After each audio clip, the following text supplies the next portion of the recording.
நண்பர்களே நண்பர்களே உங்கள் பாலுவின் இனிய காலை வணக்கம்.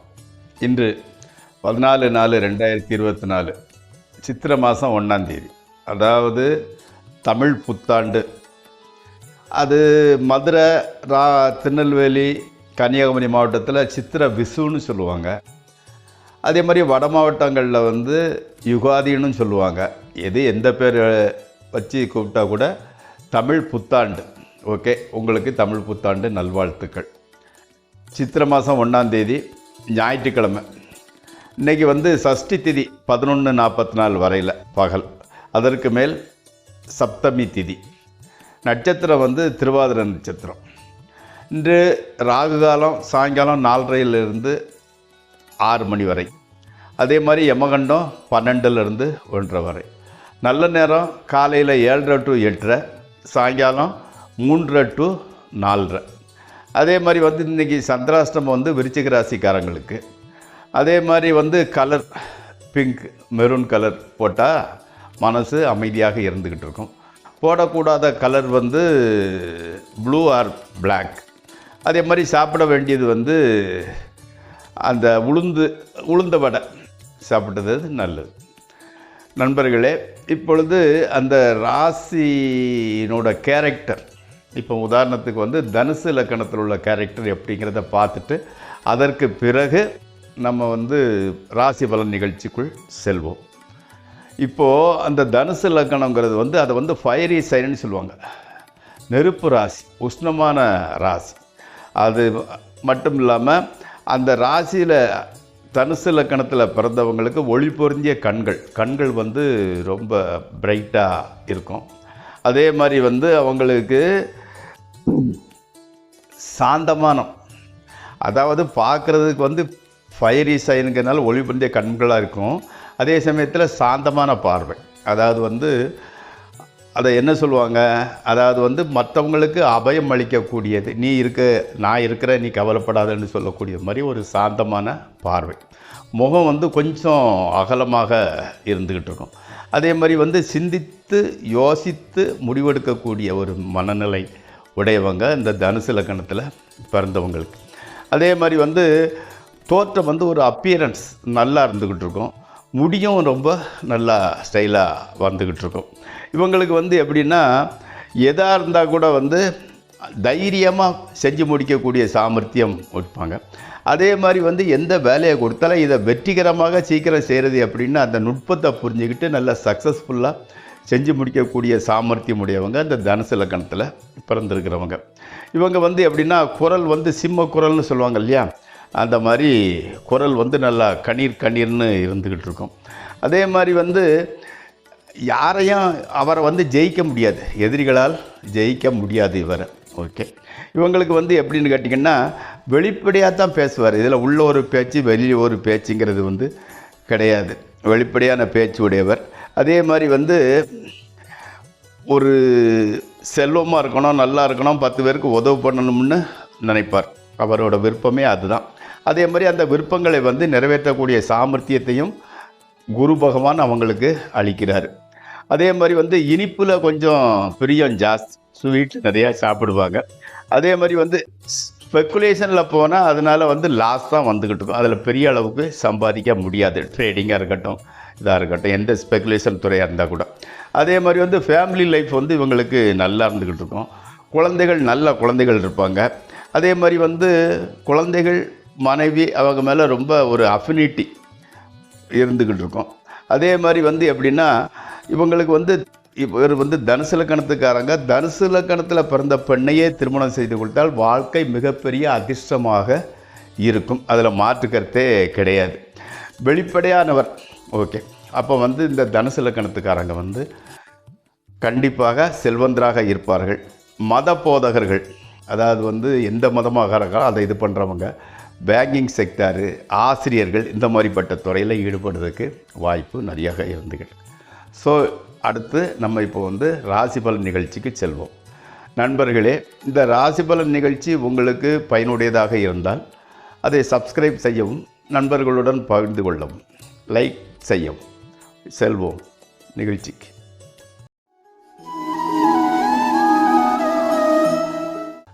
முதலில் மேசராசி. குழந்தை பாக்கியம் உண்டாகிறது. கடன் தொல்லையிலேருந்து வெளியே வர்றீங்க. எவ்வளோக்கு எவ்வளவு பயமாக இருந்துக்கிட்டு இருந்தீங்களோ, பயந்து போய் இருந்துக்கிட்டீங்களோ, அதுக்கு தகுந்த மாதிரி அவ்வளோக்கு இப்போது தைரியமாக இருக்கிறீங்க. என்னென்னு கேட்டிங்கன்னா பணம் வந்தால் எல்லாம் தான் வந்துடுது. தைரியம் மட்டும்னா தைரியம், சந்தோஷம், மதிப்பு, மரியாதை எல்லாமே வந்துடுது. ஓகே. அடுத்து ரிஷபராசி. பணம் வரத்து, ஃபைனான்ஸ் ரொட்டேஷன் பரவாயில்லை. ஆனால் இந்த புது வருஷம் வந்து உங்களுக்கு நல்ல வருஷமாகவே அமையப் போகிறது. பேச்சை மூலதனமாக வைத்திருப்பவர்களுக்கு நல்ல முன்னேற்றம் கிடைக்கிறது. அதே மாதிரி வந்து வெளிநாட்டில் இருந்து கூட நல்ல செய்தியே வருகிறது. குடும்ப வாழ்க்கை ஓகே, நல்லா தான் போய்கிட்டு இருக்குது. தொழிலில் வந்து நல்ல லாபம். உங்கள் குழந்தைகள் மகனாக இருக்கட்டும் மகளாக இருக்கட்டும் அவங்க நல்லா தான் இருந்துக்கிட்டு இருக்கிறாங்க. அடுத்து மிதுன ராசி. அதாவது வந்து தொழில் எதுவுமே செட் ஆகாதவங்க ஒரு புதிய தொழில் செட் ஆகுது. ஆல்ரெடி தொழில் பண்ணிக்கிட்டு இருக்கிறவங்களுக்கு தொழிலில் வந்து லாபம் வருகிறது. அதாவது வந்து முதல்ல வந்து நஷ்டமாக நடந்து இருந்தது கூட இப்பொழுது எதிர்பார்த்த அளவில் நல்ல லாபத்தை கொடுக்கிறது. ஆமாம். இனிமேல் வந்து உங்களுக்கு வந்து தொழில் மூலமாக டவுன்ஃபால் வர்றதுக்கு வாய்ப்பே கிடையாது. நீங்கள் வேறு ஏதாவது அந்த காசை எடுத்து கொடுத்துட்டு வச்சுட்டு ஏதாவது பிரச்சனைகள் வரலாமல் தவிர மாமூலாக தொழிலில் இறங்குமுகம் வர்றதுக்கு வாய்ப்பே கிடையாது. அதே மாதிரி வந்து மனைவியினோட பேச்சை கேட்குறது உங்களுக்கு நல்லது. அடுத்து கடகராசி. இந்த மாணவிகள், பெண்கள் இந்த மாதிரிப்பட்டவங்க மியூசிக், டான்ஸ் இந்த மாதிரி கிளாஸுக்கு போகிறீங்க. அதே சமயத்தில் உங்கள் கூட பிறந்தவங்களோட சின்ன பிரச்சனை வந்துக்கிட்டு இருக்குது.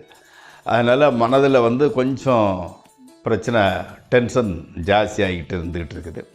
அதே மாதிரி வந்து எப்படின்னா அந்த சோம்பல்தனம் கூட உங்களுக்கு கூடயே வந்துக்கிட்டு இருக்குது.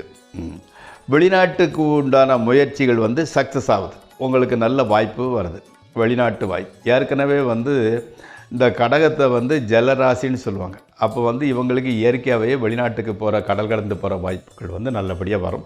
இந்த பீரியடில் வந்து நீங்கள் உங்களோட வெளிநாட்டுக்கு போகணுங்கக்கூடிய முயற்சி வெற்றி அடைய போகிற சமயம் இது. அடுத்து சிம்மராசி. அதாவது வந்து குடும்பத்தை விட்டு கொஞ்சம் பிரிஞ்சிருக்க வேண்டிய ஒரு சூழ்நிலை வந்துக்கிட்டு இருக்குது. பணம் வர வேண்டியதிலிருந்து இன்னும் வந்து சேரல, கொஞ்சம் தாமதமாகிறது. கணவனிடையே மனைவியினிடையே சற்று பிரச்சனை. ஆமாம். அதே மாதிரி வந்து நண்பர்களை கூட சந்தித்து பேசி ரொம்ப நாள் ஆகுது. மாணவர்களுக்கு கூட படிப்பில் வந்து கொஞ்சம் இன்ட்ரெஸ்ட்டு கம்மியாக இருந்து கொண்டு இருக்கிறது. ஆவரேஜான நாள். அடுத்து வந்து கன்னிராசி. நீண்ட நாளாக எதிர்பார்த்துக்கிட்டு இருந்த இடமாற்றம், அதாவது உத்தியோகத்தில் கிடச்சிக்கிட்டுது. அதனால் மனசு ரொம்ப சந்தோஷமாக இருந்துக்கிட்டு இருக்குது.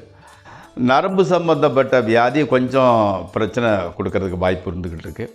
உங்களுக்கு சுற்றத்தினர், சொந்தக்காரங்க வந்து வீட்டுக்கு வந்திருக்கிறாங்க. அதோட உங்களுக்கு மனசுக்கு பிடிச்ச நபர் கூட அவங்களோட வந்துருந்துக்கிட்டு இருக்கிறாங்க. அதனால் நீங்கள் ரொம்ப உற்சாகமாக இருந்துக்கிட்டு இருக்கிறீங்க. அடுத்து துளாராசி. வெளிநாட்டுக்கு செல்லும் நல்ல வாய்ப்பு உங்களுக்கு வந்து சேருது. அதனால் வந்து ரொம்ப ஒரு உற்சாகம் ஜாஸ்தியாக இருந்துக்கிட்டு இருக்குது. ஆமாம். அதே மாதிரி வந்து காலில் வந்து அந்த பித்த வெடிப்பு இந்த மாதிரிப்பட்ட பிரச்சனைகள் வந்து உங்களுக்கு வரப்போகுது. அதனால் வந்து பாதத்தை வந்து நல்லா சுத்தமாக மெயின்டைன் பண்ணிக்கோங்க. ஆமாம். உங்களோட அதாவது வந்து ராமர் அல்லது ஆஞ்சநேயர் கோயிலுக்கு சாயங்காலம் போயிட்டு வாங்க. அடுத்து விருச்சிக ராசி. அதே மாதிரி வந்து விருச்சிக ராசிக்காரங்களுக்கு என்னென்னா அர்த்தம் புரியாத கனவுகள் வருகின்றன. அது முழிச்சு பார்த்தா என்ன அர்த்தம் என்ன ஏதுக்குன்னு ஒன்றுக்கு கண்டினியூட்டி இல்லாமல் ஏதோ ஒரு கனவுகள் வந்து போய்கிட்டு இருக்குது. அதனால் மனசு கொஞ்சம் சஞ்சலப்பட்டு இருந்துக்கிட்டு இருக்குது. அதே மாதிரி வந்து மனசில் வந்து நெகட்டிவாக தான் யோசிக்கிறோம். அந்த பாசிட்டிவ் திங்கிங்கே வரமாட்டேங்குது. ஏன்னா கொஞ்சம் சந்திராஷ்டமம் கூட காரணமாக இருக்கலாம். அதனால் மனசை வந்து கொஞ்சம் சாந்தப்படுத்த, நமக்கு நேரம் சரியில்லை அப்படிங்கிற மாதிரி மனசை கண்ட்ரோல் பண்ணிக்கோங்க. ஆமாம். ஏதாவது புதிய முயற்சிகள் எதையும் ஈடுபட வேண்டாம். இன்றைக்கி ஒரு நாள் விட்டுலாண்டா அப்படிங்கிற மாதிரி நிம்மதியாக இருங்க. அடுத்து தனுசு ராசி.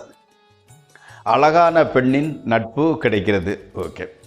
அதே மாதிரி வந்து உத்தியோகம் நல்லா தான் போய்கிட்டு இருக்குது, எந்த பிரச்சனையும் இல்லை. அதே மாதிரி வந்து இன்க்ரிமெண்ட் அனௌன்ஸ்மெண்ட்டை எதிர்பார்க்கலாம். பணவரவு நல்லா இருந்துக்கிட்டு இருக்குது. வீட்டை வந்து நல்லா மெயின்டைன் பண்ணிக்கிட்டு இருக்கிறீங்க. அம்மாவிடம் நல்ல பெயர் வாங்குகிறீர்கள். அடுத்து மகர ராசி. பணத்தட்டுப்பாடு கொஞ்சம் கம்மியாக இருந்துக்கிட்டு இருக்குது. வேலை பார்க்கும் கம்பெனியில் எதிர்பாராத ஒரு நல்ல பெர்ஃபார்மன்ஸு, அதாவது வந்து இன்க்ரிமெண்ட் கொடுக்குறாங்க, நீங்கள் எதிர்பார்த்த அளவுக்கு கொடுக்கல, பட் வருது. ஆமாம். கணவன் மனைவி கொஞ்சம் பிரச்சனை இருந்துக்கிட்டு இருக்க வேண்டியது. செப்பரேஷன், அவங்க வீட்டுக்கு போகிறதோ அல்லது வேறு எங்கே போகிறதோ ஏதோ காரணத்தினால ஒரு சின்ன பிரிவுகள் வந்துக்கிட்டு இருக்குது. ஆமாம். இந்த வீட்டுக்கு வந்து இந்த பெயிண்டிங் அடிக்கிறது, அதை செய்வது, இதை செய்கிறது, இந்த மாதிரிப்பட்ட வேலைகள்லாம் செய்ய வேண்டியிருக்குது. புதுசாக கொஞ்சம் செலவு பண்ண வேண்டிய சூழ்நிலை வந்துருக்கு. கூட பிறந்தவங்க கொஞ்சம் தூரமாக தான் இருந்துக்கிட்டு இருக்காங்க, உங்களோட ஒரே வீட்டில் இல்லை. ஆமாம். அடுத்து கும்பராசி. கும்பராசி வந்து எப்படின்னா, குழந்தைகளோட மருத்துவ செலவுகள் வந்து கொஞ்சம் வந்துக்கிட்டு இருக்குது. குடும்பத்தில் தேவையில்லாத சண்டை சச்சரவு, எதுக்கு சண்டை வருதுன்னே தெரியல, அந்த சூழ்நிலை அப்படி இருந்துக்கிட்டு இருக்குது. அதே மாதிரி வந்து வண்டி வாகனம் புதுசாக வாங்கணும்னு நினைக்கிறீங்க. அந்த திருமணம் ஆகாமல் இருந்துக்கிட்டு இருக்குங்களே, ரொம்ப நேரம் பார்த்து சலிச்சு போயிருக்கிறவங்களுக்கு மேரேஜ் செட் ஆகிடுது, நல்ல மணப்பெண் கிடச்சிருந்தாங்க. ஆமாம். அதே மாதிரி வந்து எப்படின்னு கேட்டிங்கன்னா, அந்த டாமினண்ட்டான மனைவி வரப்போகிறாங்க. உங்களுக்கு வரக்கூடிய மனைவி வந்து கொஞ்சம் டாமினண்ட் கேரக்டர். ஆமாம். இதுக்கு மேலே வாழ்க்கை வந்து உங்களுக்கு முன்னேற்றத்துக்கு எந்த விதமான குறையும் கிடையாது. அடுத்து மீனராசி. மீனராசிக்காரங்களுக்கு வந்து எப்படின்னா, அம்மாவோட உடல்நிலை ஓகே, வாகனம் ரிப்பேர் பார்த்து முடித்தாச்சு, குடும்பத்தில் வந்து நல்ல காரியம் ஒன்று கூடி வர போகிறது. ஆமாம். அதே மாதிரி உங்களுக்கு வீட்டில் நடந்தாலும் சரி தான், உங்கள் ரிலேஷன் வீட்டில் நடந்தாலும் சரி தான், நல்ல காரியம் நடக்க போகுது. வீட்டில் இருந்து நெகட்டிவ்லாம் போயிட்டது மாதிரி ஒரு ஃபீலிங் உங்களுக்கு நல்லது தானே. ஆமாம். மாணவர்களுக்கு வந்து கல்வியில் ரொம்ப இன்ட்ரெஸ்டாக படிக்கிறாங்க. அதே மாதிரி விவசாயம், அக்ரிகல்ச்சர் பண்ணுறவங்களுக்கு கூட இந்த தடவை உங்களுக்கு நல்ல லாபம் வரப்போகுது. கணவன் மனைவி சின்ன பிரச்சனை. காரணம் வந்து எப்படின்னா, மனைவிக்கு உடலில் சின்ன பிரச்சனை இருக்குது, அதனால் சில காரியங்களை செஞ்சு முடிக்க முடியலை, அதை அவங்க வெளிக்காட்டுறதில்லை, அவங்களால முடியலை, இயலாமை. அதனால் நீங்கள் தான் அட்ஜஸ்ட் பண்ணி போகிறது ரொம்ப நல்லது. நண்பர்களே, 12 ராசி பலன்கள் நிகழ்ச்சி இத்துடன் நிறைவேறுகிறது.